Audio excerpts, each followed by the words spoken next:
Gregory. Anthony. What's What's up? going on, sir? Buddy. Just another day to drink some whiskey with your friend and talk about some neat topics. Welcome That back is to what we like something. to do. Welcome back to something neat, where we drink something neat and talk about Talking something about neat. something neat. I'm your host, Greg, and this is my co-host, Anthony. And I'm your host, Anthony, and this is your co-host, Greg. Oh, geez. I was honestly just watching our last episode earlier today, and I just laughed when we did that first time. So I'm like, we have to do it Wait. again. Why do I have to be the co-host? Hold on a second. Uh, Oh, buddy. How's it been going? You doing all right? yeah, everything's all right. Everything's all right. We missed a Good, week, good, good. had some family stuff, but that is just what it is, and Well, but it's just time to get right back to it. So it is time. And honestly, our listeners aren't really going to notice because we just usually are a week ahead. And we are actually now going to record this episode and release it immediately. So hopefully there's nothing too bad in it because it's going out whether we like it or not. Greg, we would need people to listen regularly for that to be a problem. But That is very we're true. That still working on it. So if you we are had a, listening to this, share with a friend. Share with a friend, and thank you very much.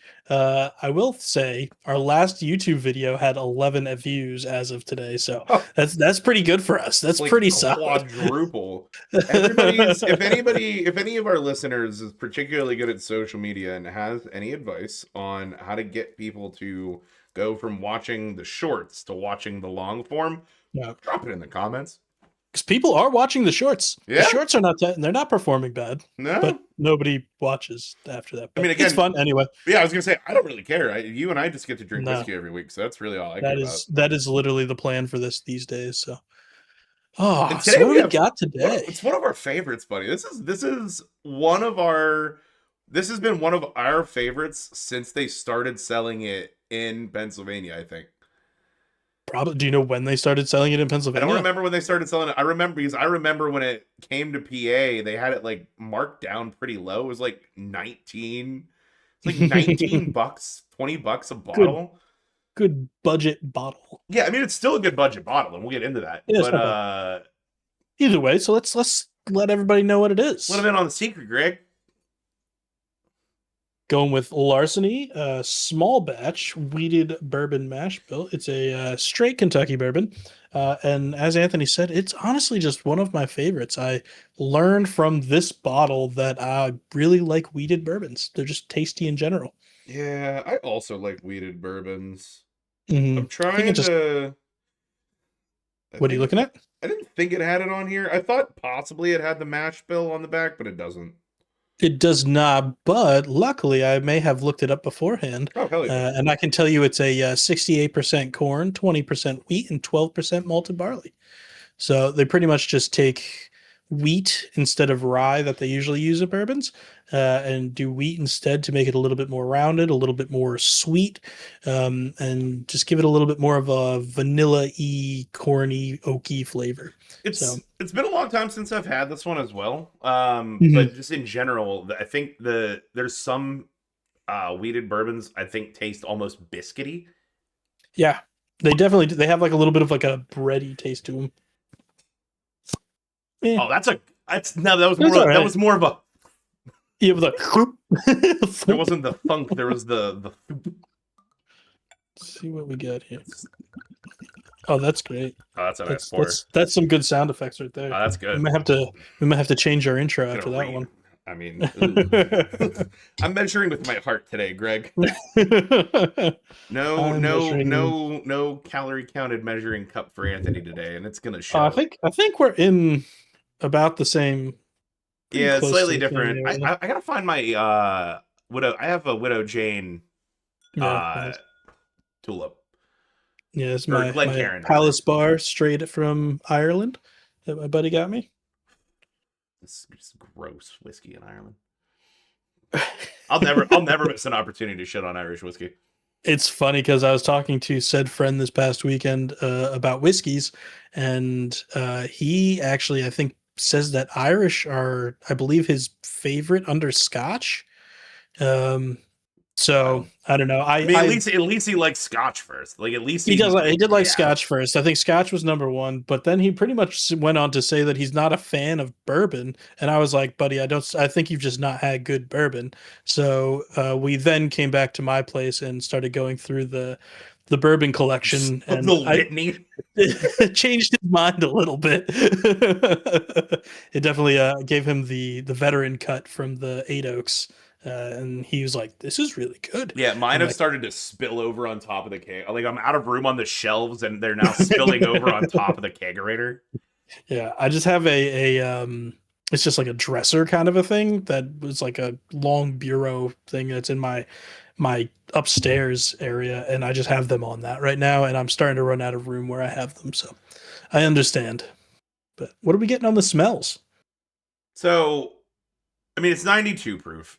So I'm getting a little. Smells a little bit too. It's a widely produced 92 proof. So you get some of the acetone, or at Yeah. least ethanol. And it's straight bourbon whiskey. I don't see a specific age Well, mark it's on it at anywhere, least but I'm going to two. guess at least two, Well, it but has it's to be. probably two. It's Literally, probably it's two. probably two. It's Yeah. two.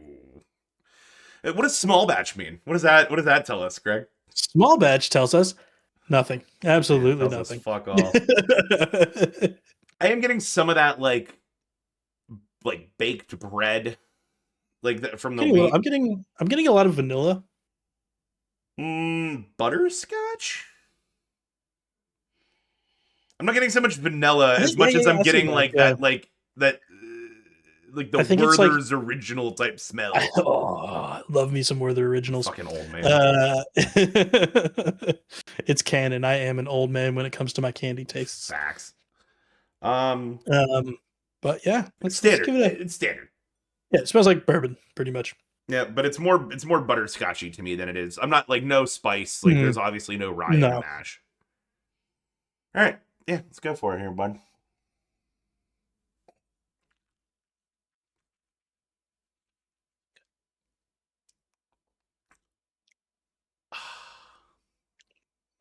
It's just so classically good.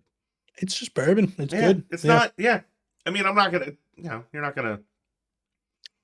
it's I'm not not gonna gonna beat hit down. like the Yeah, other stuff that we have, but yeah. This is the first like like budget for bottle a we've even done. yeah, I think this bottle was what like $25 or something or Yeah, $30 it's tops. tops.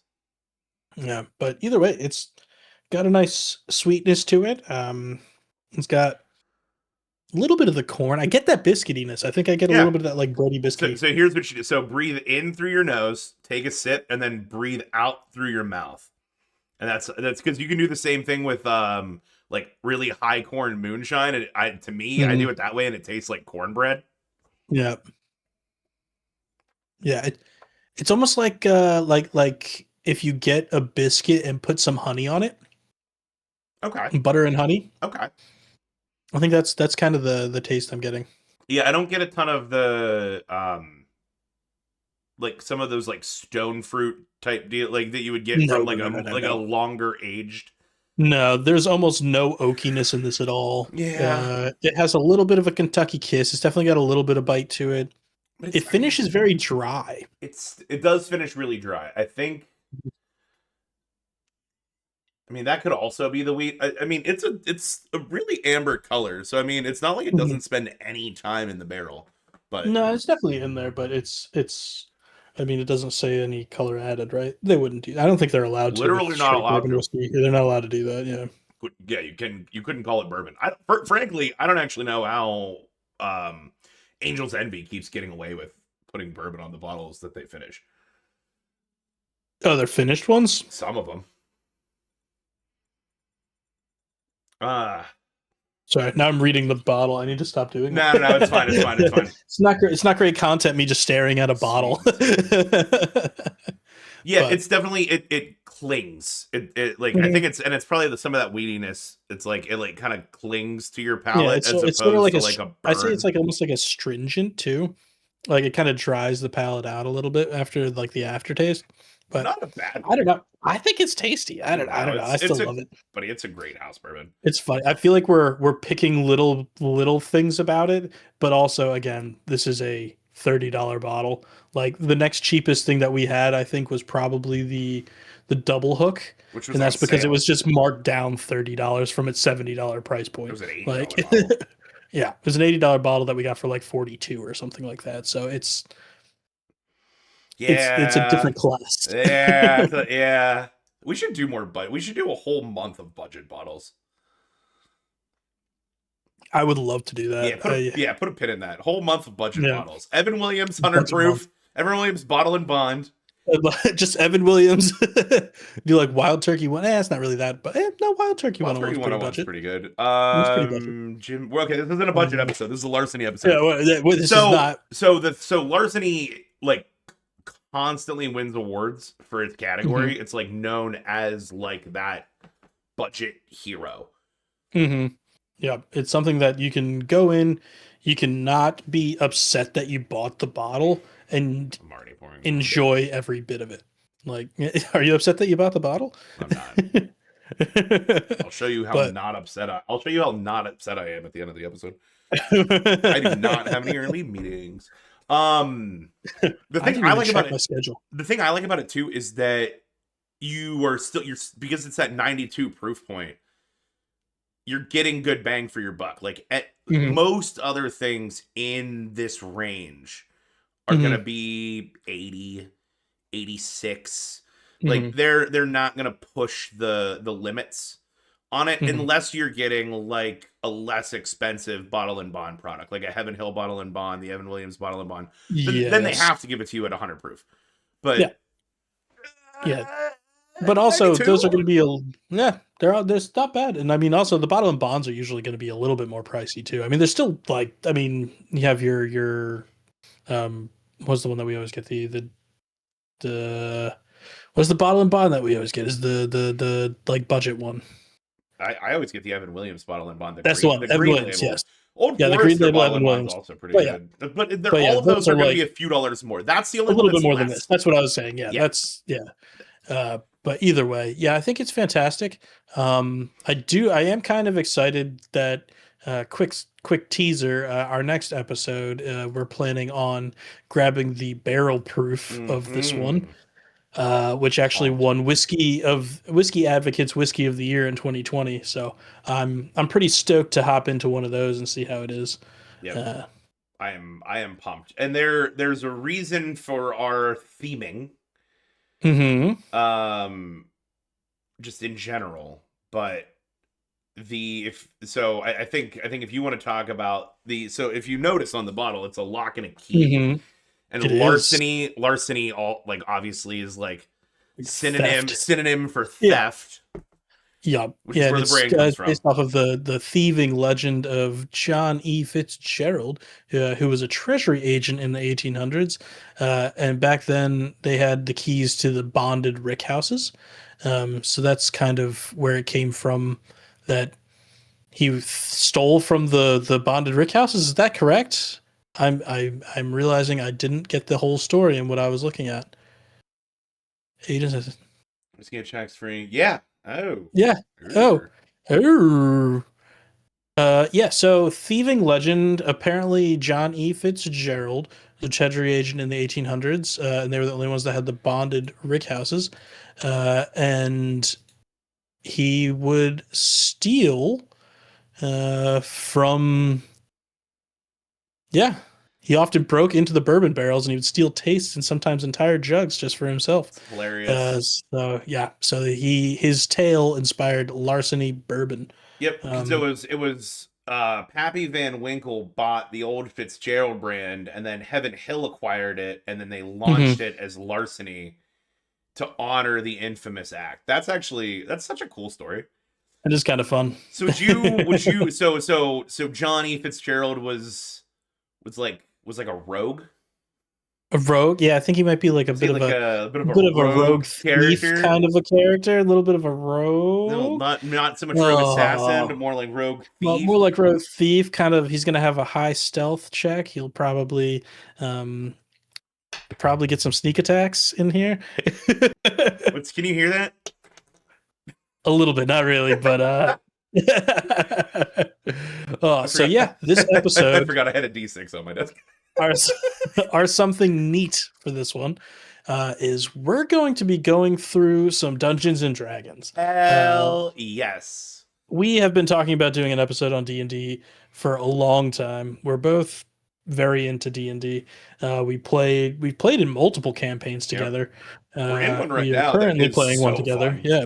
Yeah, it's a good one. It's a buddy of ours has been writing his own campaign for a long time, and usually when you're playing D&D, you start at the beginning, level 1, work your way through, and I've played many campaigns and I've never gotten below or above level 15, I think, I think out of 20. that's yeah, 12 might be Yeah. the highest I ever worked like all the Yeah, way I up hit to. 15 once when I did the Underdark module and yeah, So it was fun. But anyway, let's yeah, take we're a going too quick in depth. Let's step back back. up. Let's Back take a up. quick step back And because I'm going to get some things. I realize that not everybody that listens to this may have played Dungeons and Dragons, and a lot of people are going to have some questions. So we're going to talk about stuff, and some of it's going to be general, some of it's going to be specific. But I think what is important to know is that Dungeons and Dragons is a tabletop game. You're such a nerd. I mean, mine are upstairs, but I have like Oh, 3 Crown Royal bags worth of dice upstairs. yeah, Um, for those that aren't watching, I just turned around and got all of my Dungeons and Dragons things off of the shelves that are always behind me. yeah. Um, I mean, we so are our something left over episode. We literally picked our topics by putting them in a mimic dice box. So this mimic dice box right here yeah, that is actually full of dice like it's supposed it's to be. wild. All right. So anyway, Dungeons and Dragons is a tabletop role playing game, which essentially means that it is collaborative storytelling with rules. So if you're thinking like what is Dungeons and Dragons? Like how do I play? Essentially, it is an open world video game with less rules and arguably more mechanics. Yes, I think that like in just basics, you're like you said, you're gonna have a character that you're gonna build, and each person kind of works on their own character, and you do your own thing with that character. There's a person called a dungeon master, or a game master, some people call I it, but prefer Game Master just because Dungeon Master is going to go into that BDSM episode we're going to eventually do. we I don't know, but I will say the official book is called the Dungeon Master's Guide. So, The um, 2014 book, which is the only one that counts. yes, correct. I The refuse 5e to acknowledge 2014 book. 5.5e. Yeah, that's We'll neither get here into nor it. there. But We'll get anyway, into so it. we have a dungeon master that he kind of plays the game for you. He's the world. He tells the story. He guides the characters through what they're doing. He decides who the good guys are, who the bad guys are, who's doing what types of reactions are caused by the characters' interactions with the world. It's pretty much just the mind of the whole thing. He's everything that the player is in charge of their character. The dungeon Mhm. master is everything else. Yeah, it is an interesting role to play. I have been a dungeon master a couple of times, Same seas.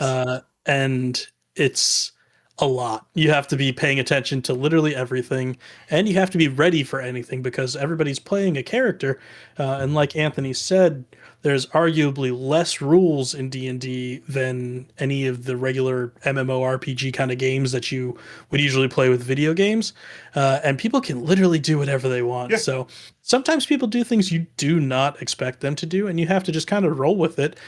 But in rolling with it, you also have to make sure you don't break your world that you've created in the whole game that you're doing. So it's a fun little Yeah. balancing act. Yeah, sometimes you have to like pull like and then the gods show up and stop you from doing like Exactly. Yeah. occasionally as a dungeon master you do need to slam on the brakes because Hmm. the player's actions are truly only limited by their imagination. Hmm. I have a really fun story that demonstrates this perfectly that you will appreciate, I think. Hmm. I was playing in a game. Technically it was a game of Pathfinder, which is just what D&D 3.5 wishes it was. It's just a Um different. tabletop game, same kind of a thing, but different rule book. Yeah, So same. Yeah, literally, the people from Dungeons and Dragons, like, there were people that left and said, we can do this, but a little bit better." And then, so they basically, I'm pretty sure there were lawsuits. Either way, probably, yeah. so the point, it's just essentially the same game. So the point stands. So Rob, who you've met, he was running a game Mhm. for us, and he had this entire encounter built. He had written the backstories. There was a keep. There was 4 of us, and there was a dragon in a keep. I think everybody here can envision a dragon in a keep. Can. So obviously we are approaching cautiously. He's on his horde.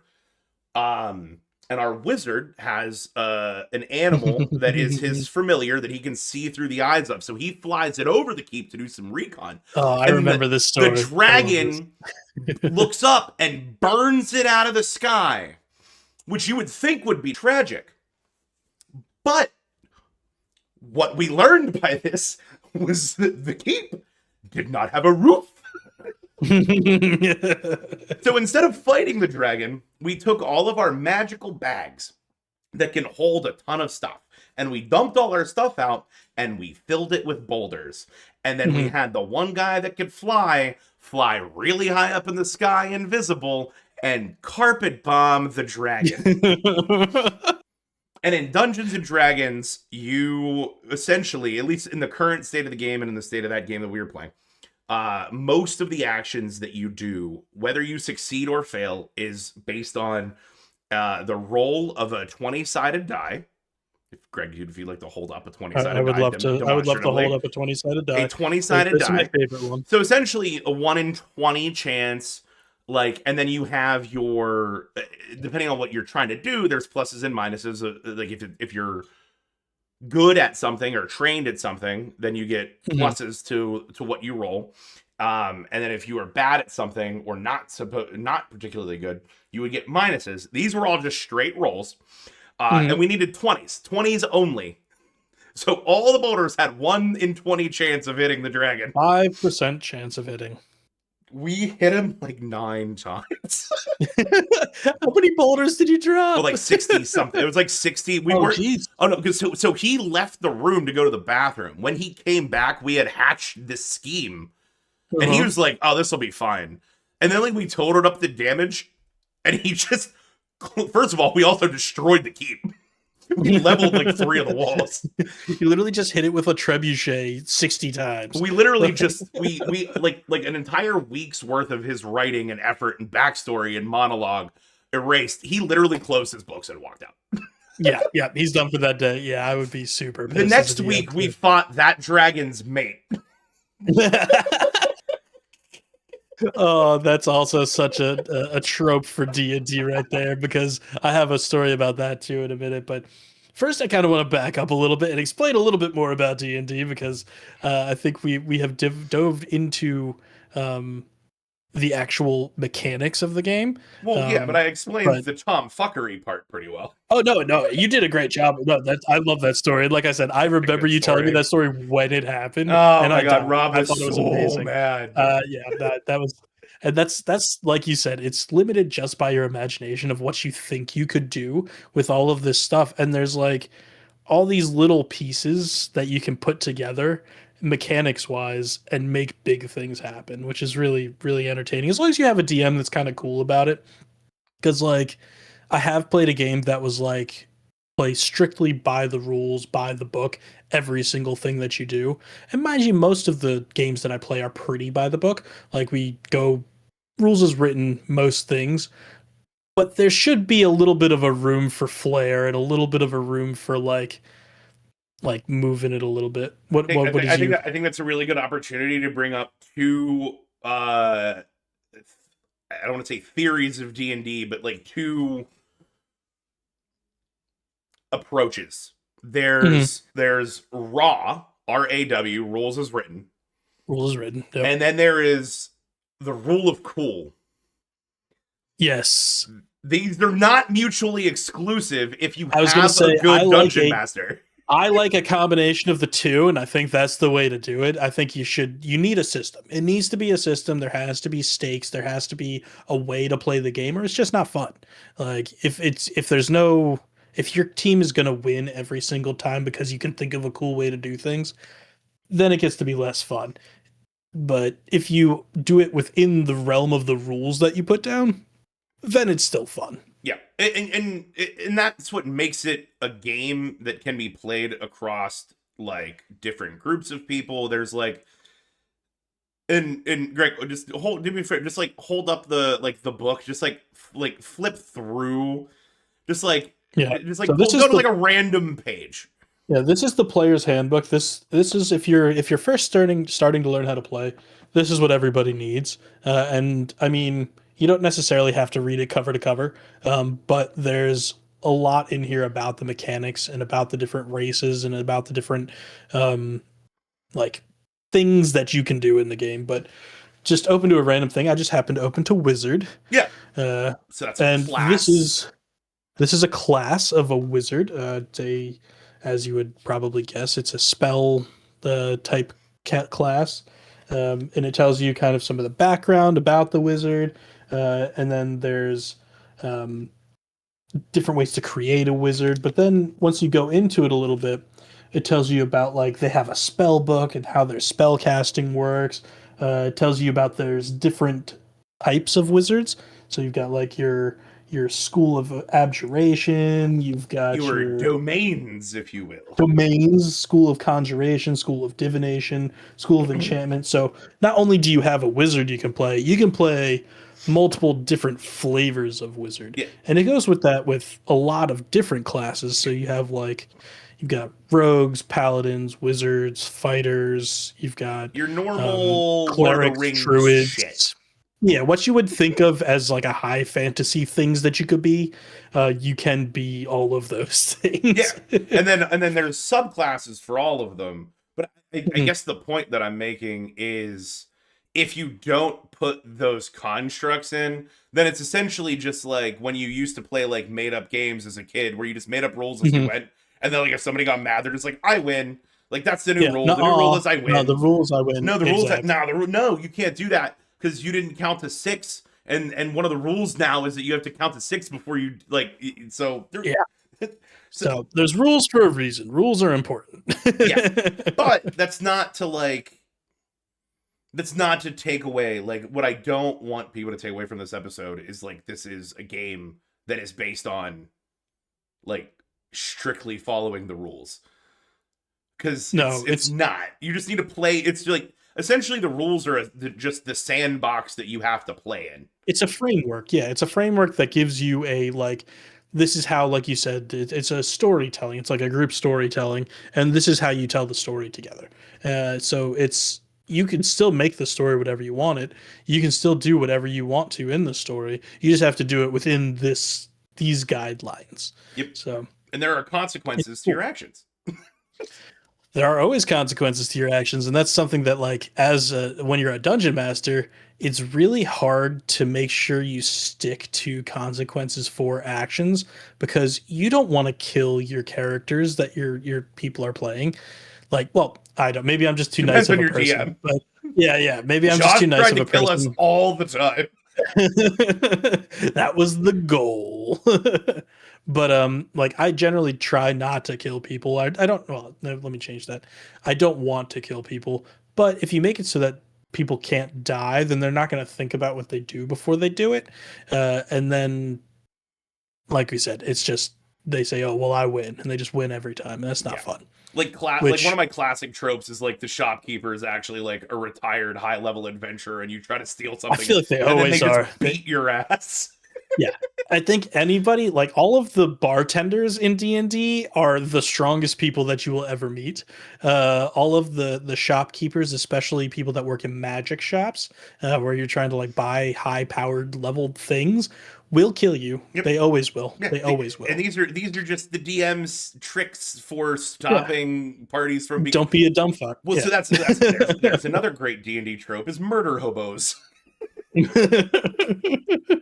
That's Spraying the essentially when a person. party just has absolute zero morality and just takes what they want. They don't have a No. home, and then by the end of the campaign, they're not welcome in any city. Yep. And Yeah. your DM And has like, forced them to do evil alignment, change their alignment to evil. yeah. Well, they should be like, and that's also kind of the fun part. Is like another thing with D&D. You have alignments, so you can be good, neutral, or evil, and then you can be chaotic, um, neutral, or lawful, depending on which one of those you can. So you kind of take a combination of those two. So you have Yeah. like chaotic good, lawful good, neutral good, and those are different ways to be good. Um, but you also have evil, and you can be lawful evil, chaotic evil, or neutral evil, and those are different ways to be evil. So if you're being, if you're quote unquote a good character, you shouldn't be doing evil things and being a murder hobo. Yeah. Like your DM shouldn't like allow that without, like you said, changing your alignments to something else, which has ramifications in the game and how people treat you, like how the NPCs are non-playable characters, or how the pretty much the DMs people in the world, how they're going to look at you going So forward. I love this chart. I'm gonna put this over your face really quick. Yes, do it. I know exactly which chart It's you're well talking no about. it's the it oh no it's the Lord of the The Rings alignment one. chart. It's the Lord of the Oh, it's Rings Lord of the alignment Rings. chart. Well, Uh, I think that'll make the most sense for people. So yeah, in the top left you have lawful good, which is Aragorn, and then the yep. bottom right you have chaotic evil, which is Sauron. Then you have like Smaug, neutral evil, Hmm. Saruman, lawful evil. Yeah, which pretty much Um, means you're evil, but you have a code. You have like a way that you're always evil, kind of. like yeah so like so the thing to remember is the second thing is like whether you're morally good or bad. The left word is like how much you care about it. Like so Yep. lawful doesn't mean good. You can be completely evil but follow a code. So Yep. like a devil, like the Uh, devil would be yeah. lawful evil. Or like Darth Vader, lawful evil. Sure, great example. Yeah. Yep. Gandalf neutral good, clearly. Chaotic and neutral. They actually have the king under the mountain, which I think is hilarious because I He just does his own thing. That's yeah, but it's like, also but he also ends up I don't necessarily agree with his placement on this chart because he does end up fulfilling his oath. So, like, while he might be chaotic neutral in general, I would go with mhm. lawful neutral as like his ending Because he does still, like you alignment. said, he has the, oh yeah, it is kind of more lawful Yeah, neutral. he fulfills the Wait, oath. what did you say? He's neutral, neutral, They or have him as chaotic neutral? chaotic neutral. They have Treebeard as true neutral. Treeboard is nah. Treebeard is neutral good, I would say. No, I think Tree. No, I don't. But I don't. I. I mm, think that they. I mean, I think Treebeard only cares about the good of the forest. He cares about nothing else, and caring about the forest is really neither good or evil. I guess that's kind of like how he's good. Like there, Maybe because lawful neutral, neutral. like neutral is like you care about yourself and only yourself, and you do things for yourself, and that's it. Like that's it. No, So every no, bard I've ever played. pretty much. That is a bard. Like that's It's such a most bard. bard. It's such a bard. Yeah. That's yeah, true. Yeah, or lawful Mhm. neutral. But really, the point is, if you're playing a bard, your best bet is to play them as neutral, or you're not gonna have any fun. Yep. Anyway, that's divergent. And then Boromir they have as the chaotic good, which I am good with. I'm actually good with the four corners of these. I think that the I think so. actual T is no Gandalf neutral good's also correct. No, that's right. That Yeah, is he right. does. Yeah, that's correct. Theoden, they have this lawful neutral, which I think is also right. Yeah. Yeah, he is neutral. Yeah, I would. Well, no, he's I don't. yeah, Yeah, Theoden's but not. He's he's not kind of good. similar to Treebeard though. He's kind of just for the good of Rohan. Like, Yeah, so that's the question: is the good of Rohan objectively good or bad? Neither. He's the king of Rohan, so his adherence to protecting Rohan is hmm. a purely selfish endeavor. Now is this pre or post Wormtongue being in his What? That see that doesn't count because that since he was under the effect of a spell, Yeah. he He was was being charmed. under yeah he was being charmed, which is a condition in D&D. Oh, Oh but my anyway, god! so So I'm excited for getting like so. what we're gonna do is we're Yeah, gonna have let's do this this. general D&D session where we're just gonna vamp about it and try to get you, and then we're gonna get like real specific and like teach, like we're gonna go through building a character, Yep. and then And we're gonna play a game. yep, that is the plan. So this one, we're going to talk about this. I want to get into a little bit of the history of D&D because I think it's really interesting. Yep, let's do that. And Because then otherwise, the we're just next gonna keep episode, we'll babbling go in the about. nitty-gritty. Yeah, because otherwise, we're Yeah, just gonna I keep think doing. this what we're doing right now is what I anticipate our next episode is going to be very heavy in. Sure. So, but yeah, so kind of the background of D&D is actually really interesting because I did some research prior to this episode and learned things that I didn't actually know. And part of it is it started from a game called Chainmail, which the one of the co-founders of D&D had a game called Chainmail that was a where did it go? Here it is. Um, it was like a wargaming kind of a game. So I don't know if anybody plays like Warhammer or something, because you kind of control armies that you go, and it was a medieval version of that. And they wanted to make a game that was based on that, but you were controlling a single person instead of a whole army. So they pretty much put like an appendix into this game, and that's what turned into Dungeons and Dragons eventually. So it was how to actually control a single character out of this medieval game. So I thought that was really interesting because I had no idea.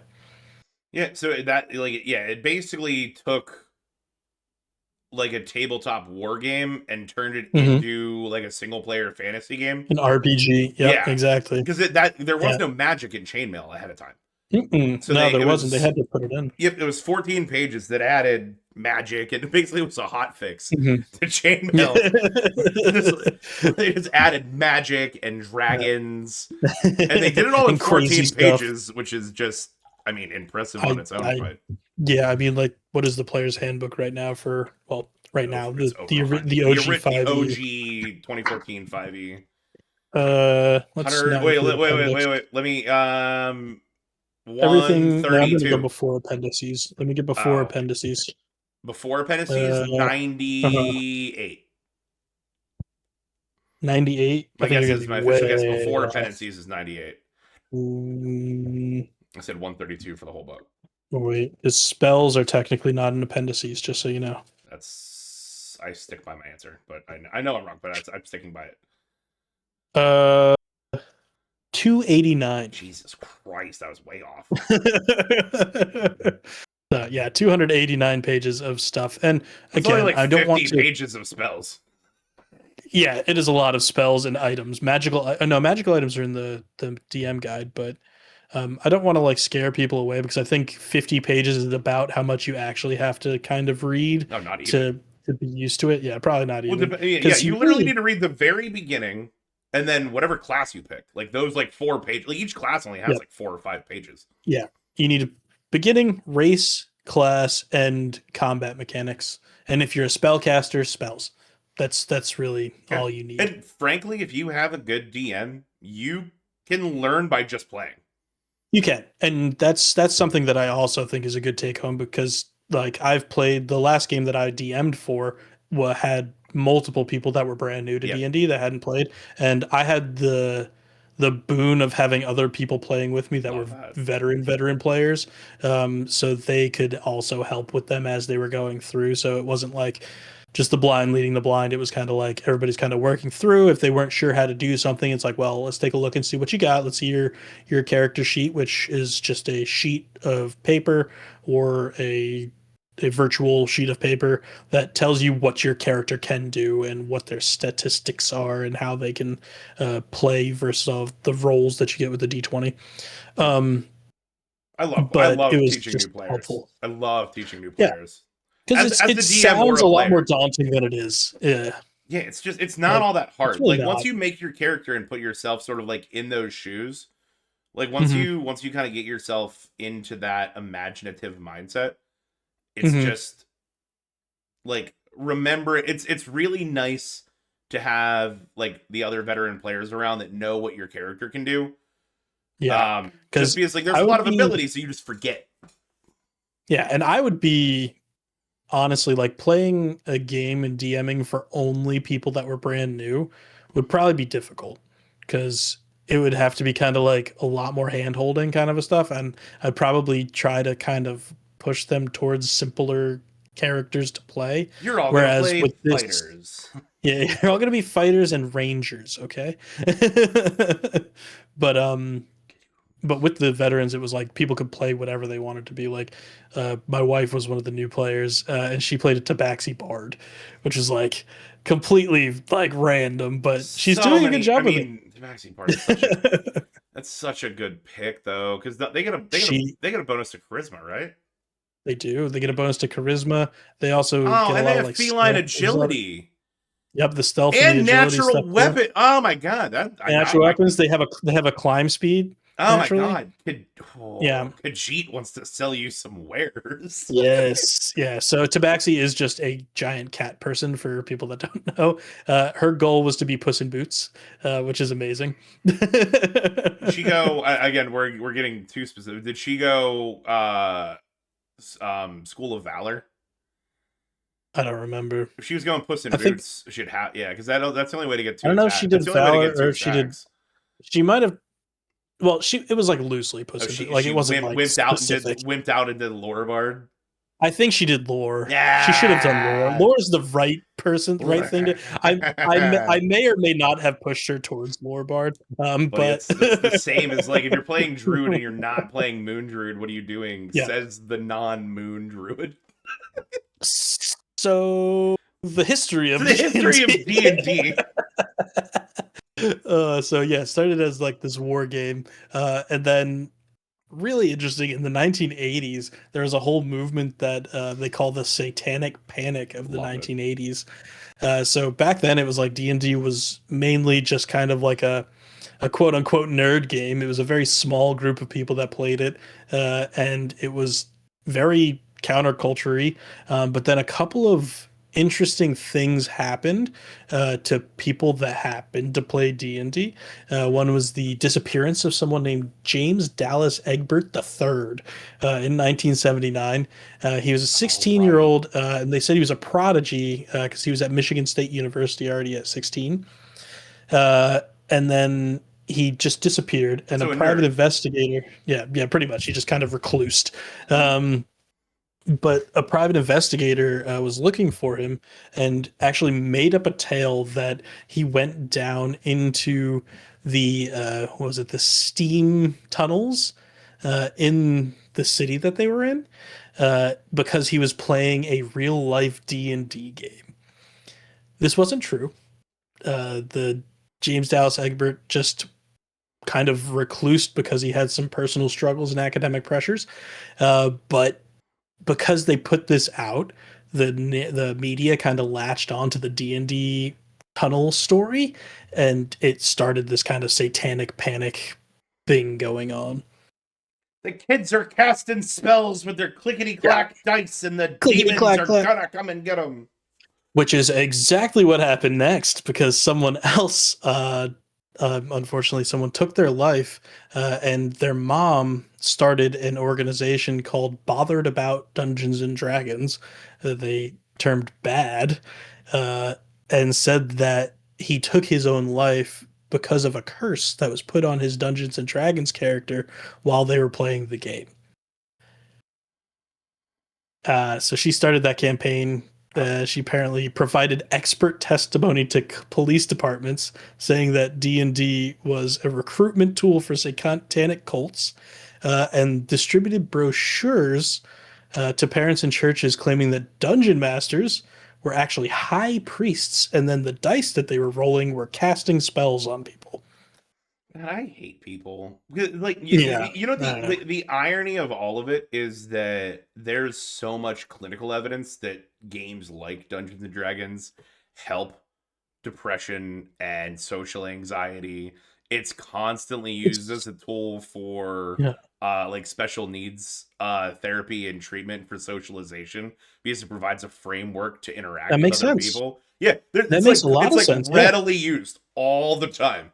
And Mhm. because we thought that the spells in the backs of the books were real, Yeah, We missed they out on like 20 years of developing it as a therapeutic system, not just a system for yeah. fun. But I do think it's hilarious though, because all of this stuff happened. There was also a movie that came out that was pretty much again said that D&D caused a dissociative break in somebody, making it so that they couldn't tell the difference between the game and real life. Well, that That that that that that was I just a that movie. I but that I also believe though. Like I am now that's dissociatively broken. that's not like I've but it's we're both pretty mentally stable, but you have a nice 14-hour session of D&D and then go to sleep and it's all you dream of. I mean, I've certainly woken Yeah. up after playing a video game for significant amounts of time Mhm. and dreamt Oh, about I've it and definitely had. then be like, "Wait a minute. Well, I've Am I played in the D and game?" D. I used to, but I used to play. Then the group that I played with, we would only play in person, and we were spread across three different states. We would get together once every like 3 months or something, and we would start playing like after work and not stop playing until the sun came up. Hmm? Like it would be like hours and hours long that we would play.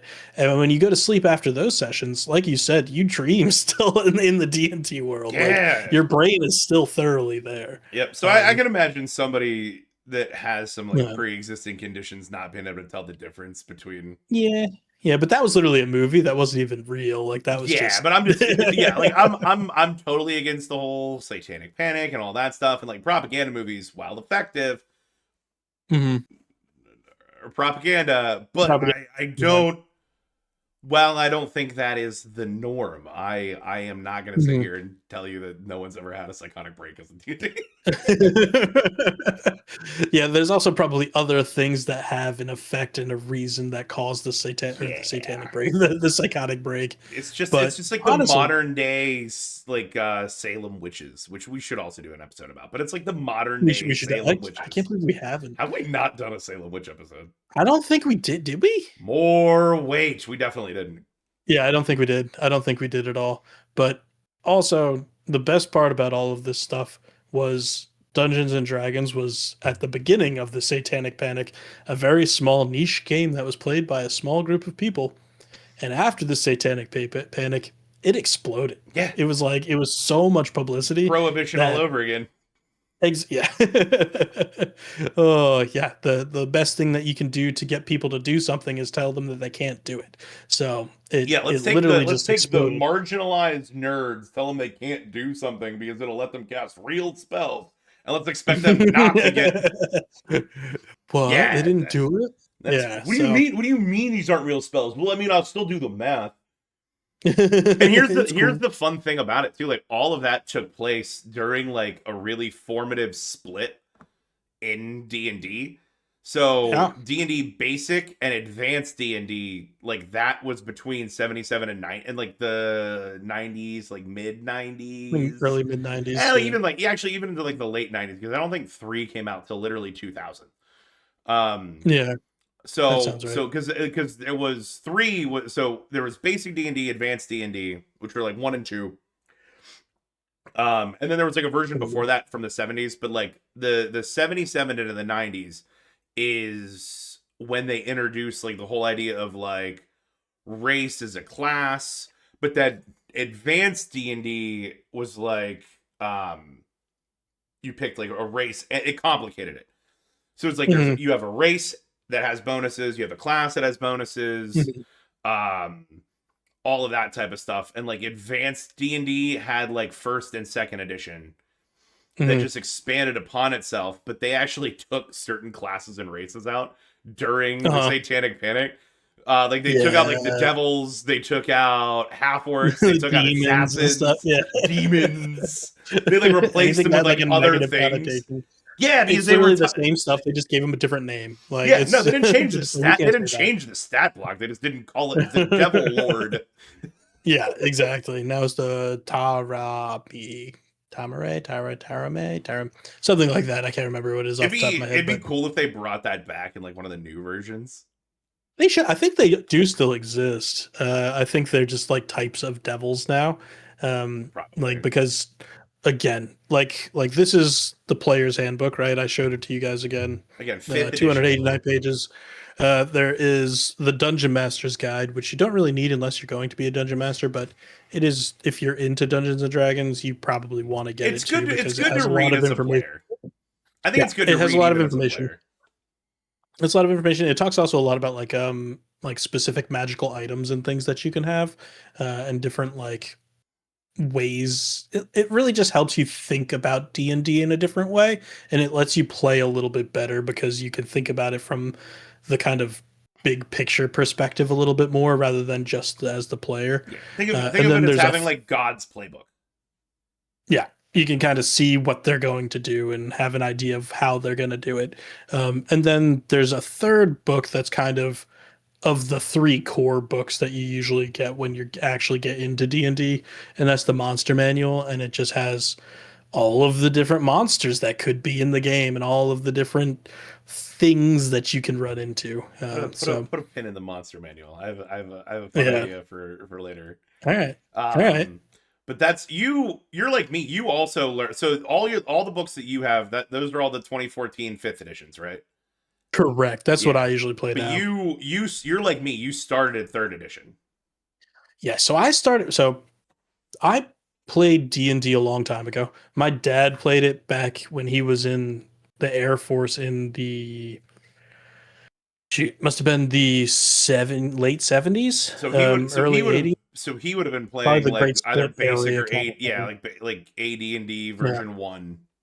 Or it might be even White Box, depending on his DM what they were playing, because they could have been playing for before he was actually playing. But That's true. It's either also way, so funny that he it's played. also funny that he played it like in the military, because basically Yeah, every military friend I have plays Dungeons and Dragons.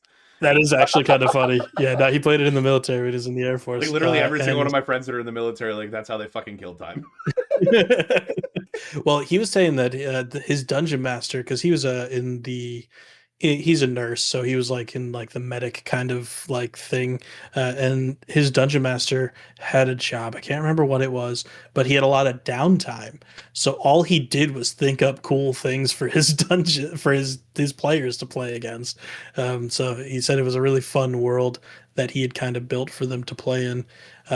But so he was playing back then, and when I was younger, we were cleaning out. I think we were just cleaning something out of the garage or the basement or something, and we came across his old books and his old dice set, and his old little like minis that he had that he was playing with. Ah, I Uh, love a good yeah, mini. yeah, and they were the original like lead poured kind of little metal Yeah, miniatures. don't lick them. Uh, yeah, don't don't eat the mini. And but we went through it, and I was like, "Oh, this is cool." And he's like, "Yeah, I always used to like to play." So we went out and got all of the books. There were the third edition books, because that's what they were back then. Read through them to learn how to play this new edition, because I mean, he hadn't played in what 20 years at that point, or Yeah, 10 years. it's big. Uh, Honestly, it was honestly, completely big different. changes. Yeah, Yeah, yeah, completely different. big changes. And then he actually built me a little dungeon to play, and we went through it together as he was the DM, and it was just me going through and playing.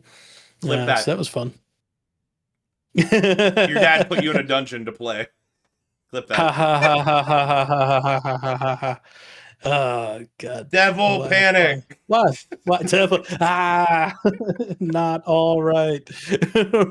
Nah, pretty. But It was. I'm sure it was mostly the yeah, right. that's how. Anyway, so that's how I got started with it, and I actually introduced it to like all of my friends at school to it too, and we started like they all got the books, and then we started kind of playing together, and it was a lot of fun. Honestly, ever since I've played, at least I think all the way through high school, I had a little bit. Actually, no, I had a bit of a hiatus in high school, and then I played in college again, and then I've been playing ever since See, then. that's funny. So. I picked up third in high school, and like Hmm. we would do just like marathon weekend sessions, Hmm. and like we'd go to like my Yeah. one buddy's house and he'd run a game, and like we would just. I mean, because it was we'd go over like Friday after school, and like I wouldn't go Hmm. home till like Monday. Like I Yeah. would go That's what home. I did. I would just stay there and then just like go home like Sunday night, Or like sometimes like if I took enough clothes, I would just go to school with them Monday and then go home. Like that's like all we did. Uh-huh. It was that, and then we did a lot of Civilization 4. Yeah, But like it was a we lot didn't of do, D and D. we And got then into we Warhammer. actually carried that through college too. Now that I think about it. And then like middle of college, I found a group that was playing Pathfinder, and then we all jumped in and played 5e games, and those ran for a long time. And I was in a Mhm. 5e game where we literally went from third all the way through like 15. And then the Mhm. campaign ended, and then he let us all level jump to 20, and we ran like one final encounter against like this horde of prismatic dragons to just beat our asses. No, no, no. That was the campaign that I played prior to the one that we're playing right now. Probably played it for. I kind of hopped in about halfway through the campaign, and it was Into the Abyss. It's a Mm. module because they write. Wait, what? Sorry, give me a second. Sometimes they write modules, which is this is literally just a campaign in a book I think I actually that have sort it of heard of tells that. you. Yeah, it tells you just kind of like as a DM how to run the game and what's going on and all that stuff. So I did a different module called Into the Abyss that one of my friends was DMing for. And that one I think I started at level 6 when I hopped in. Yeah, I had a And bunch where I hopped in like after someone left, like Mhm. higher Yeah, level. exactly. Someone left the game. Yeah. And then we went until I think we were 15 when we finished it. And that's the shirt that I'm wearing. It says "Not today, Lolth." And Lolth is she's a god in Dungeons and Dragons. And the end of that, spoiler alert, but the end of that module, you have to Spoiler. kind of take Lolth out. Uh, so when we beat it, our DM actually bought us all these shirts That's and awesome. sent them to us. That's super fun. Yeah, I've only done a couple module campaigns. Mhm. I So haven't done many many. That was the almost everything I've ever done has been, so that's another big term in D&D is homebrew. Like it's Mhm, like something that like the DM cooked up. And like that's been mhm. most of my Dungeons and Dragons experience. Think this is the only no, this is this the only module that I've gone all the way through. I've played a little bit of um, two other ones, and one of them is I think it's called the Ghosts of Saltmarsh, and Yeah, it's kind of Ghost of just like a Saltmarsh. bunch of little campaigns in there. So we kind of played it as like a pick up put down kind of a thing in between Mm. our other campaign, so that whoever was there, if we didn't have the whole group together, we could just kind of run through and just pick something to do in the Ghost of Saltmarsh. So Yeah. And that's not to say, I mean, modules are great. Like if you're just starting out, like they're great. modules are Hmm. awesome. Especially if you have a group of friends and you want to play and no one's DM'd before. Like Hmm. if you have somebody that's like wants to get real into it, just run a module to start. Yeah, There are small ones that'll take you from like level 1 to like level 5. Super easy. yeah, 5 or 6 is yeah, very easy and quick Yep. to go through. And what's also cool about them is this is the module and this is how it's written. If as you're going through it, you kind of get your sea legs and decide that you want to put your own flair on it, there's nothing stopping the dungeon master from doing that. They can kind of twist it a little bit their own way and add characters in and do things differently. It's just kind of a framework to start with and something to use to get a session going, pretty much. So. Yep. And that's the thing to, so 3 where we started, and then even Mhm. 3.5, they were really math heavy versions. So like They were. it still came across as super nerdy. Mhm. Um and I think that's what 5th edition, like the books you have, like that really brought it back mainstream. Like things like Critical Yeah. Role or Yeah. like the Vox Machina show on Amazon that is literally just based on There's Critical also Critical Role. Role. It's literally Um just the Critical Role campaigns or like in short Stranger form. Things, like as a Yeah. whole, just like Mhm. launched it back into popularity. And that's because 5e from a math standpoint is so easy. Minor. Yep. So easy. It puts so much emphasis on create. Now I do think it truly missed the mark on some things, but it is my favorite version. That's 3.5 is interesting. 3.5 is awesome. Mhm. And there was so much more in 3.5, like prestige classes, item Yeah, crafting, and that like is that's all true. stuff that you can do in 5e, but it's like there's you don't have the rules. Or so 3.5 is like the sweet spot if you're a super math heavy, by the rules, min max, I wanna play the math to my ever advantage. And then 5e is like almost the exact opposite, where it's like I want to do as Mhm. minimal math as possible. I want to use my creativity, Mhm. and I wanna Yes, really go at it from a theater of the mind perspective. And I think 5e exactly. really makes theater of the mind super easy, where it's like I don't Way need a easier. board. I don't need a miniature. I don't need a board. I can describe the scene and still manage it. Yeah. Yeah, I've played most of the campaigns well, most of the most recent ones I've been playing online, and they have all of these different tools and programs that you can use now that you can put miniatures into. You can build the campaigns into them. You can make maps, and you can actually play virtually with your friends very easily. But in 5e, like you said, I've done a lot of the theater of the mind. If I am playing So in good. person, a lot of the times I will put out a map or give people like an outline of where they are, and a lot of the times I'll just let people play it out because it's just kind of easier that way to just work in that. Whereas like you're saying, the 3 and the 3.5, you were almost, it was necessary to have some sort Yeah, of a map, something, because you had to measure out things. You had to like say this is that. And I mean, technically in 5e you're supposed to too, but it's just a lot less rigid. yeah. The So math in 3 and 3.5, again, I mean, it was still the same. Essentially, it was still the same D20 system, where like we talked about at the beginning of my story. It's like you roll a D20 and it determines what happens. But like mhm. all of the different pluses and minuses were just there were Yeah, like you get you pluses for you this, minus for this, plus this. In this yeah, situation, well, you get okay. negative So for is this. he 3/4 cover? Cool, but I have this specific like I have this feat that lets me do this. Like, but my prestige Mhm. class lets me like I think 3.5 brought in Arcane Archer, which is one of my all time favorites. But it was They a prestige, did. but it was a prestige So class. But it was like okay, cool. Like I want to be a spell sniper. Now, arguably, the class sucked unless yeah, you did all the things to make the to make it math cool. to make it so you can't miss. Because then it's just Yeah, like I shoot an arrow in the air and it hits him. it will always hit, no matter what. So it's if I was if I 5e or even honestly even 5.5 like so for those that don't know 2014 was when 5th edition came out. And that's literally as soon as it came out like I jumped into a 5th edition campaign and it was awesome. I loved it. Mhm.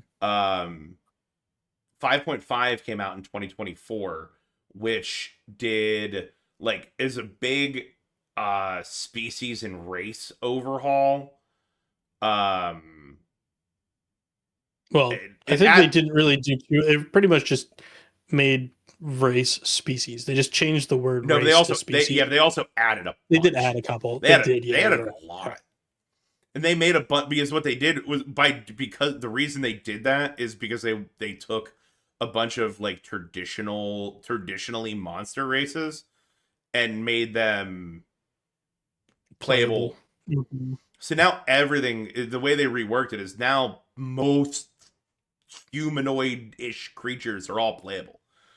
Mhm. And it was a lot of like background too, because like the thing is, and the we all got over it just because like we didn't care. But one thing that Dungeons and Dragons is just like, especially if you're starting at like level 1, or even if you're starting at like level 3, which is where I prefer to start all my campaigns. Mhm. Um, That's where you start to get interesting things yeah, as a that's where you start to character. get fun things, and it's like level 1 is just like really Yeah. fucking vanilla. Um, Mhm. but the your background is so crucial in 5.5e, and I would love to say that I've never like I've made some characters and I've done some 5.5e stuff where it's like I played some one shots where I absolutely exploited the shit out of the backgrounds. That's interesting. Yeah, I honestly haven't even looked into 5.5e very You much haven't played because a you haven't played a 5.5 game. I haven't had any reason to. Like I stick with fifth edition. Every game that I played, like even when we started playing the most recent campaign that we're playing in, which is really cool because we're starting at a very high level instead of a low level, which you don't get to do very often, and it's a lot of fun. But even when we were talking about starting this game, it was a couple months ago. We were all like, "So regular fifth edition, right? Right? Right? Right, Yeah, yeah. right. We're just Like, gonna do please, regular for the fifth love of edition." Christ, do not make me go relearn. And then the funny Yeah, thing is, it changed certain spells, but like, it we can't even did. get like. Sometimes it's hard to even get like a good read on the original spell, Yeah. like because we don't. We're all digital, so like we don't have some of these. We just don't have the source book.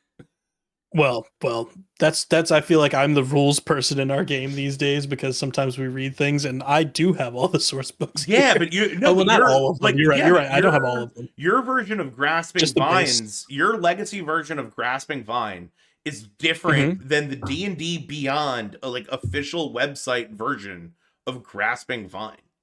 What is that? Because it's not the 2014 one. No, I have a 2014 one because then I found the Yeah. 5.5e one, which is in fact different. But I mean, Yeah. but again, But here's the thing: it's like to Dylan's chagrin. mhm. Spoiler alert: Dylan's going to join us for the little mini one shot that we're going to do for the third part of this D&D series. But Oh yeah. they changed. It's like Conjure Animal. They changed it Hmm. to where like you don't summon a number of animals. It's like a number of D8 that just like happens in a radius. It's essentially like you know that all that cleric spell like Ancestral Guardian. Hmm. Yeah. Yeah, that's just like damage in a range. That's essentially what like Yeah. summon elemental and summon like that's essentially what it became. It's like when you do Yeah. damage, it does damage. Hmm. But You can that's not how it. Yeah. it is but in 5.5 it's they changed them That's to how it try to is now. Okay. Okay. simplify Okay. action economy during turns, Hmm. which Yeah. again makes sense, It's but good. I Yeah. can But also exploit the shit out of that. yeah, and I think that's also anytime they come out with a new edition, they then generally release like kind of patches sort of to it at some There will point. be So they're going patches. to be changing things. Yeah, Yeah. they always do that. And that's to be clear from a historical standpoint. 3.5 was not a 3.5 was a patch to third edition. Hmm. It fixed a lot of imbalanced things that they did not appropriately play test in third. Three so don't Yeah. play third, play 3.5. It's better. Shut up. It's Okay. better. All right. It's better. It's better and it's fixed. It's Five just because that's the one that I started playing with was three. But honestly, I think I played more 3.5 than I think I I played definitely three played more for than 3.5. a very small amount of time, and then I started playing 3.5 because, like I said, when I kind of introduced my friends to it, they all got 3.5 books. Because they're the newest So we ones. ended up just playing 3.5 because it was the newest one. Yeah, So that's what I've it probably didn't take played. them very long to fix it. It was like a year, Mhm. maybe a year and a half after is when they released Yeah, 3.5. But like 5.5, it was like 10 years later. I still think 5e is a perfect system. Not perfect, I I but it's a really good system. I think it's pretty close, honestly, because like it's funny because I'm thinking about it right now, and I can't even think about how to play 3.5 anymore, because I'm so ingrained in Yeah. 5e. I mean, if you gave me like if you gave me a night with the source books, I could play 3.5, but like if you started a Well, 3.5 I game could right if now, you give me absolutely the not. books, but like right now, I have no idea. Yeah, Yeah, if you told it's. me to I mean, if tell you give me the books, you I'd how be to play fine. 3.5, right? Because I literally haven't played I 3.5 can since do high it. school. Yeah, I haven't I mean, I played. I started think playing 5e in 2014. That's 12 years ago. one game. One game I played in college in probably what 2012, I think. That was 3.5, but no, nothing since then. Nope, I've literally played 5e. I've either played 5e or Pathfinder, which again is sort of what 3.5 Well, always should have been, but because I think Pathfinder's before should have been. Pathfinder's yeah, that's also Pathfinder was so Yeah, good. because there is a fourth edition in there, and we were talking about this a No little one before fucking the played episode. fourth. I have never met anybody that played fourth No one edition. ever I played don't even know how it fourth. works. It's apparently like a tactical skirmish game or like a World of Warcraft MMO kind of a Yeah, like thing. fighters had spells. Like Yeah, it was like uh, there was like there were like roles for it. yeah, Like the whole it just game it was like building a team that like specific niche kind of things. It feels it, like it was too like They Like we were missed the talking about mark. min maxing. They missed the So mark. yeah, and I think they released fifth edition pretty quick. Like it was like what 4 years or 6 years later or something. So Yeah, it like but yeah, fourth hung I don't know around, but like anybody that played no that. one played it. Like everyone just played Mhm. 3.5. Yeah, yeah, but yeah, so that did come out, but fifth edition is where it's at. Um, Wait, hold on. and yeah, so When did Pathfinder come out? Go and tee this up. I just want to look up no the. idea. Yeah, so I was going to tee us up. You said to put a pin in the monster manual. And I think we had a bit of a game that we were talking about playing uh, Pathfinder for came this. out the year after fourth came out. Oh yeah, so it was totally them just saying we can do this better. This is stupid. Yeah, it was like fourth came out, and then Pathfinder just said, "No, you had it almost right with 3.5. Let us fix Yeah, this for you." why did you ruin it? Let's go back to basics a Uh, little bit. But yeah, I so would rather you play Pathfinder than 5.5. I don't think I've ever played Pathfinder actually. Mm. I'll run a Pathfinder That's game. no, I did play Pathfinder with you guys the When one time. Dylan's done, I'll run a Pathfinder game. That'd be fun. Yeah. But anyway, so this game that you were talking about, Oh yeah, uh, I think we were talking about maybe going through some monsters. And dude, so, this would be so much some fun. background on this Anthony likes to play characters called Druid. druids. And druids' main cool feature is that they can turn into animals. They can turn it, well, not just animals, creatures. So they can change themselves into different beings and gain kind of the stats and the hit points and the features of that creature. So he knows a lot of stuff about random creatures in the game. So You we would. were going to go I'm through. supposed to. I'm supposed to know a lot about Yeah, random well, you know creatures what? in the game. I'm confident you know more than I do, because I. So what have I played? I used to play Rangers all the time when I played 3.5 and 3, which are now terrible. There's no reason to ever play a Ranger in 5e. Unless you want to min Um, max a Gloomstalker. I'm, Next episode. I'm Next going to just episode. Next smile and episode. say, yeah. We'll just leave that one for now. But I played a paladin most of the time, which is kind of like a good knight kind of a person that has some spells, but it's very like into their god. Um, and then I played a sorcerer for a while, which is like kind of a magic heavy person. But none of these people really have to deal with creatures too much, and I don't have to look at stats of creatures very much. So I think you're going to have way better time with this than I do. Because I mean, correct me if I'm wrong, but I think you play a druid moderately often.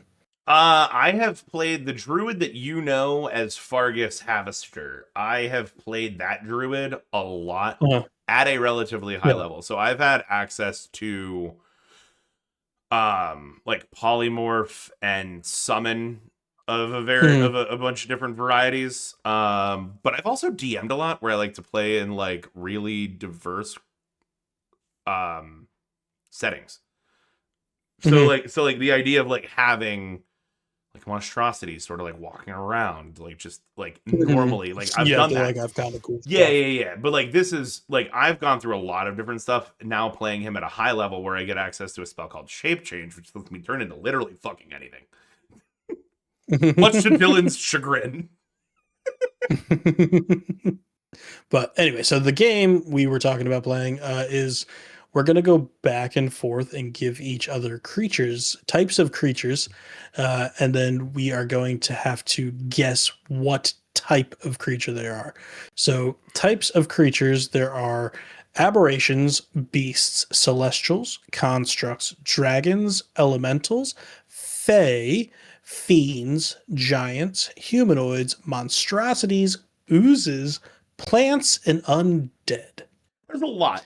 This I don't we don't There's a want to lot. This is overwhelm you. difficult. This is going to be This is difficult. gonna be Yeah, fun. we'll see how this goes. Yeah. I'm gonna enjoy. I'm gonna and 2014 only, so it has to have the legacy tag. Yes. It is going to be 2014 only. Because otherwise, So, because who the fuck knows? Because like so I you get into think 5.5 and it's like I don't they've know. switched stuff. They changed stuff just to make it more difficult and irrelevant unnecessarily. Yep. Um, All right. I'm ready. But I'm ready yeah, when so you are. let's. I think I am. Oh, I had one. I lost it. Where'd it go?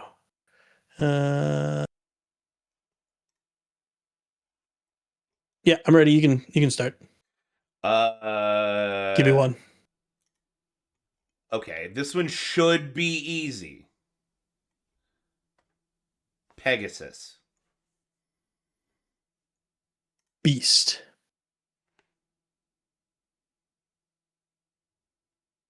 You literally have one as a mount in the current game we're playing, and you don't know that it's a They're not celestial. beasts. They're celestials. I honestly didn't know that. I thought that they were beasts. No, Pegasus are celestials. They're either I think they're immune to charm. Now I feel like an idiot. Don't feel like an idiot. That's fine. I feel a little like an Nah, idiot. not immune to They charm. are large Oh, no, they celestials. are large celestials. Yeah, yeah. No, I knew for a fact it was celestial, Also, but for some also, I reason I don't thought they have one were in our immune to game. I have a charm. griffin in our game. You have a So just so you know, griff, but you could have a Pegasus. I could, You but I do could. have a griffin. You chose to have a griffin, which is also funny that I was that griffin for a while. You were that griffin for a All right, while. hit me. Hit me while I find your next one. All right, we're gonna go with. Oh, I ruined everything because I was looking at things. We're gonna go here, and we're gonna go here. Uh,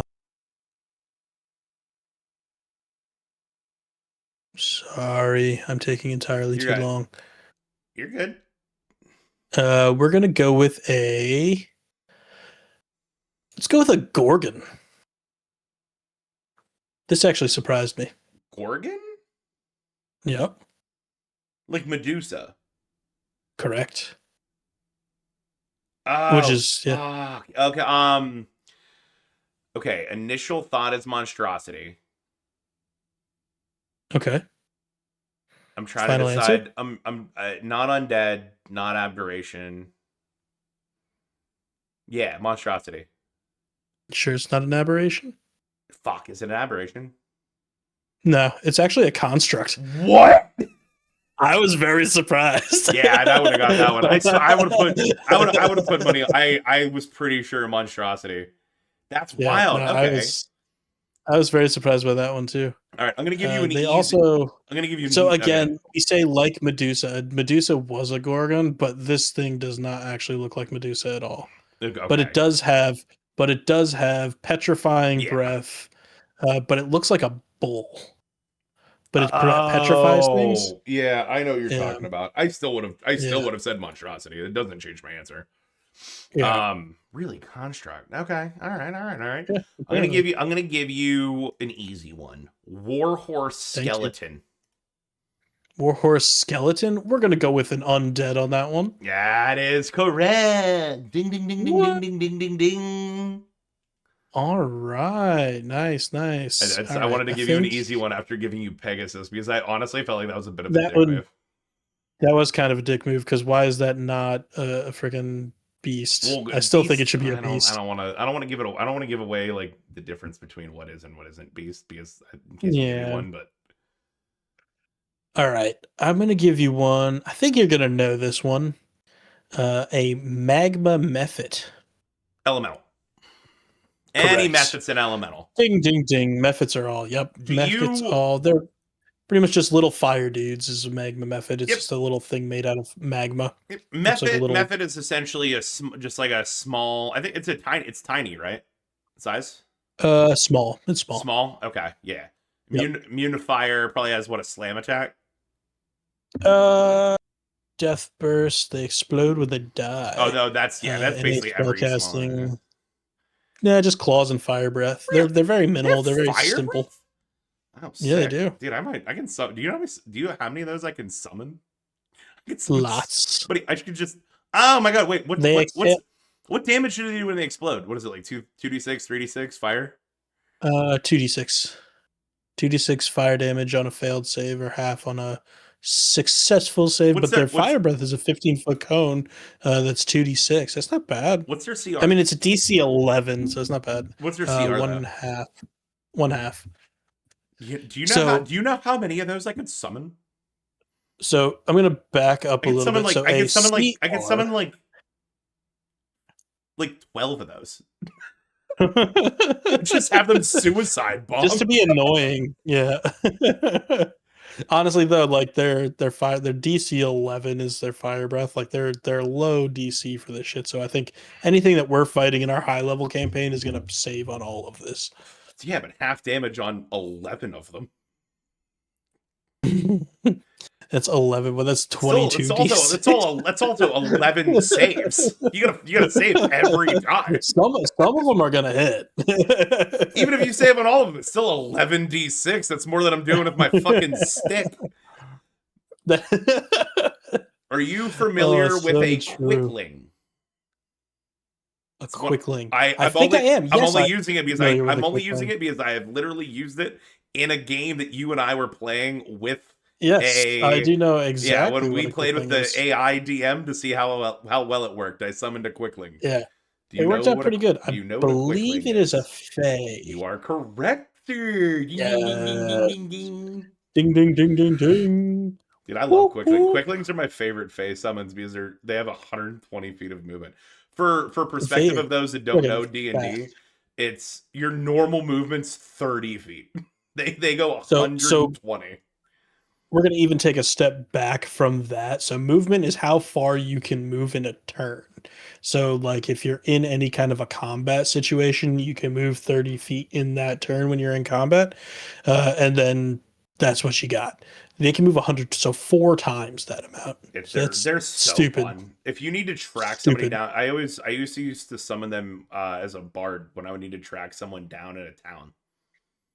Yeah. Because I played Lore Bard and I think that's exactly what I you do. stole summon elemental or summon Uh-huh. conjure woodland being is actually the spell that lets you bring them up.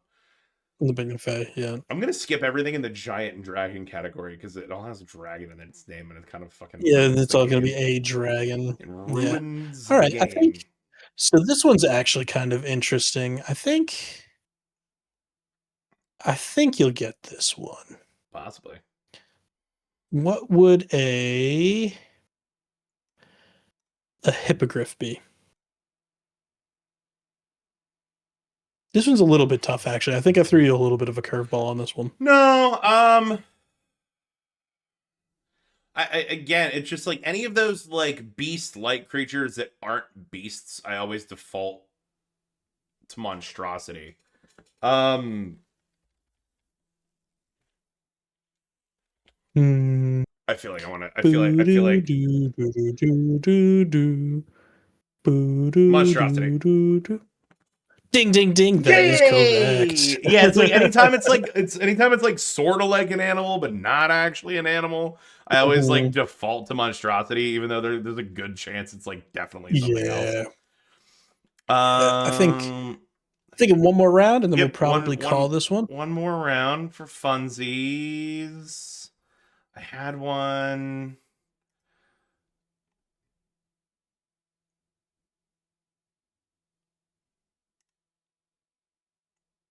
Ah, found it. Can you tell me the race of a, well, I guess species race? What do we use now? I don't remember. Type 5.5 sucks. type Type for a needle blight. a needle blight. I honestly don't know what that is, but like, give me a second. Let me think about it. Uh, blight. When I think of blight, I think of a plant. Is it a plant? Is that your final answer? Yes. It's a plant. I was trying to trick you. Hell yeah. I was trying to trick you with an undead. I was trying to get you to go undead. Because I was like sometimes, honestly, I yeah. had no idea what a needle blight was. There's also a needle lord. No, so the funny thing, I so they're plant, so they are plant by type, but uh-huh. they are humanoid shaped. I honestly, low key, I was actually kind of just hoping you knew what a needle blight was, because if you knew what it was, I think you would have got it wrong. Yeah, probably. I literally just like took like a blight. I'm like, that's a plant uh It's like a disease. thing for So we're plant. gonna go with the So plant. now your process of deduction was good, but I was hoping you knew what it was because then you probably would have got it wrong. You if you knew what it looked like, you probably would have went Yeah, undead. I'm gonna look at like what it is actually now. Mm. What was it? A needle Needle blight? blight. Needle blight. Needle Needle dick. Needle dick. ne- needle blight. Oh wait, no, that's And then Needle Lord, uh which is what your mom calls me. oh. Just you packing that little needle. Thin but potent. uh, thin but pokey. That's interesting. Yeah, I would not have probably would have guessed plant on that at all. It's giving me very Last of Us, Yeah, yeah, yeah. the like spore This was I things. was trying to trick you. I was hoping you were gonna go undead. But it is plant. Mm. All right, so I'm going to go with a. Sorry, I had an idea, but I was also going to go with a plant type of thing. Well, you Um, ruined it. You still could have. I don't know plants all that so well, I, frankly. which is I thought you would know, but they have weird things. Exactly. Like the plant category sort of soaks up anything Uh-huh. green. All right, this one I think is going to be surprising. We'll see. No, yeah, a bugbear chief.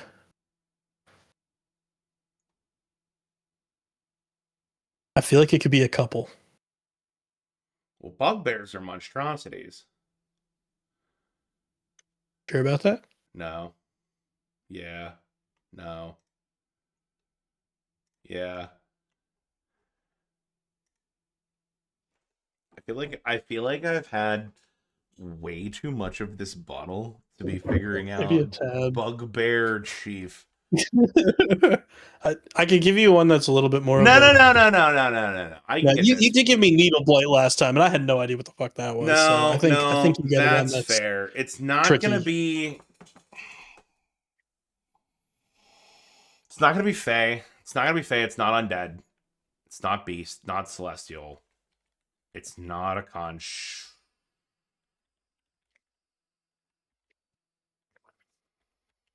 Would you? Would I'll give you you? it's not a construct. Yeah, I was gonna say. Would you trick me? Would you trick me with construct a second time? No, no, the last one I feel like was underhanded because I don't even understand why it's a construct.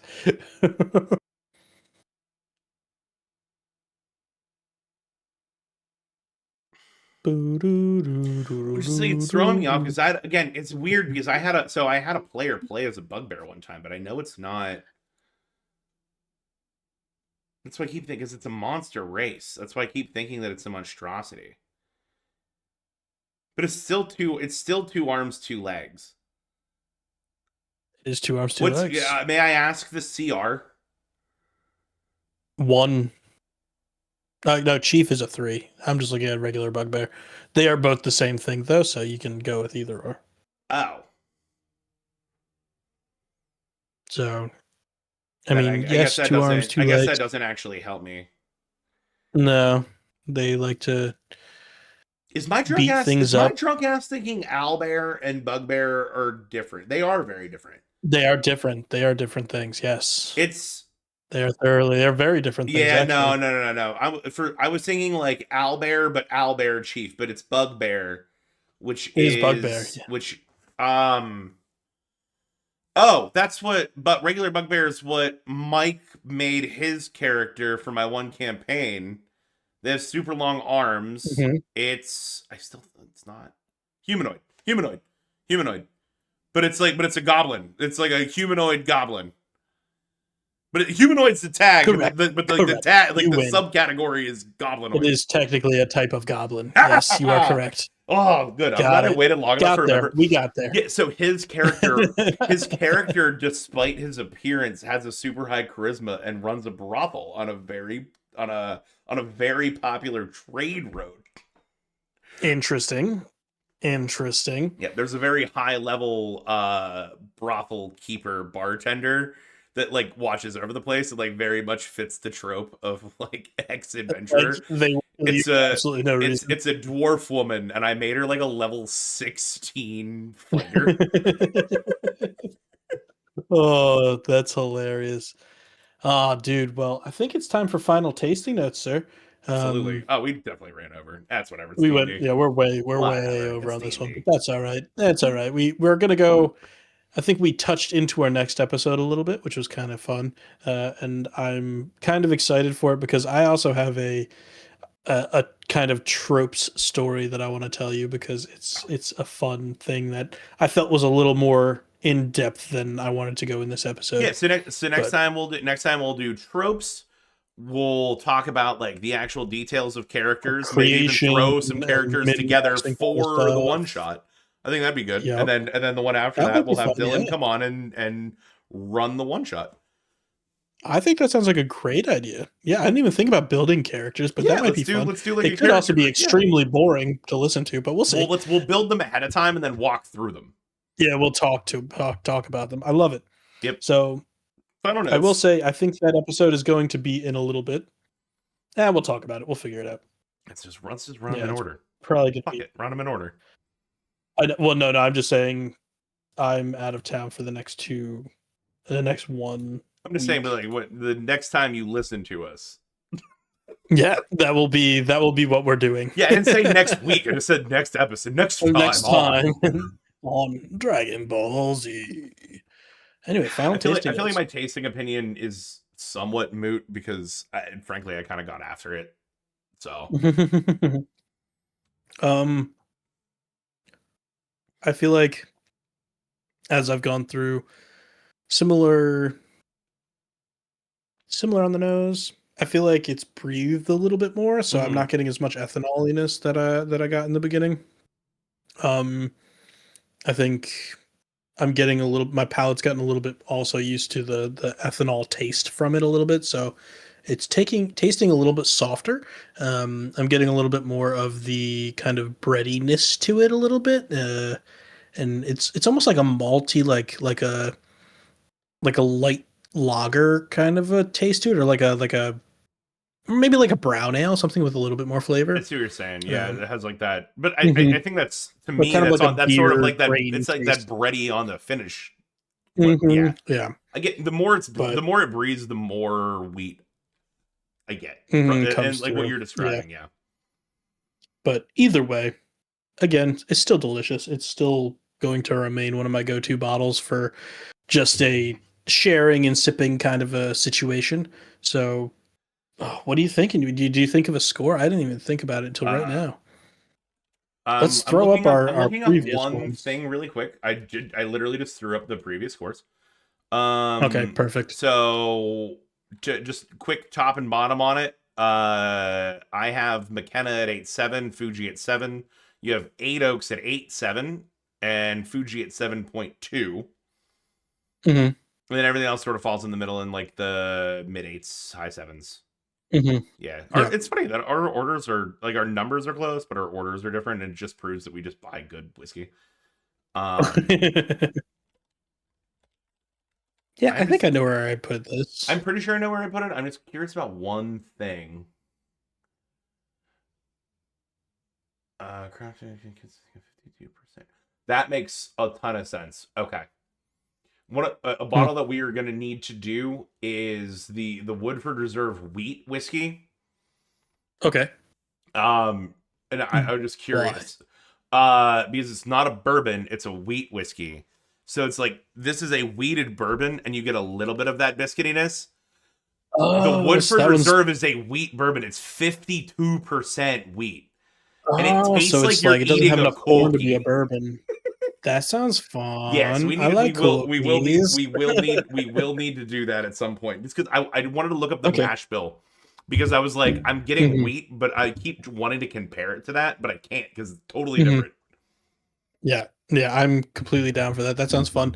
I also want to get Old Fitzgerald because I think that's one that is by the same distillery as this one. It's both Heaven Hill. Well, Um, Larceny used to be Old Fitzgerald. mhm.